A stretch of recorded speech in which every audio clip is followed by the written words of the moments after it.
OnePlus Ace 3V is confirmed to OnePlus will launch Ace 3V on March 21st in China. OnePlus Ace 3V aka Nord 4, the handset which is expected to launch outside of China as the Nord 4, the OnePlus Ace 3V is seen in two color options, Magic Purple Silver and Titanium Gray. Both models appear with glossy glass finishes. It will be the first phone to launch with Qualcomm's upcoming Snapdragon 7 Plus Gen 3 chip. OnePlus claims it offers 15% improvement in CPU performance, 50% boost in GPU performance, and 20% improvement in power saving. It will have up to 16 GB of LPDDR5X RAM and 512 GB of UFS 4.0 onboard storage, and ship with Android 14-based OS. As per leaks, the OnePlus Ace 3V will get a 6.7-inch screen, a 1.5K resolution display with a 120Hz refresh rate, with an optical fingerprint sensor with dual stereo speaker. On the rear,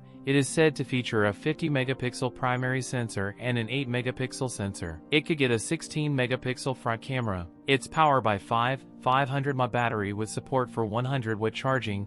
Previous leaks about the OnePlus Ace 3V suggested that it may be priced under 2,000 Chinese yuan in China. That's it for today's video. If you enjoyed it, don't forget to like, comment, and subscribe for more content. Thanks for watching, and I'll see you in the next one.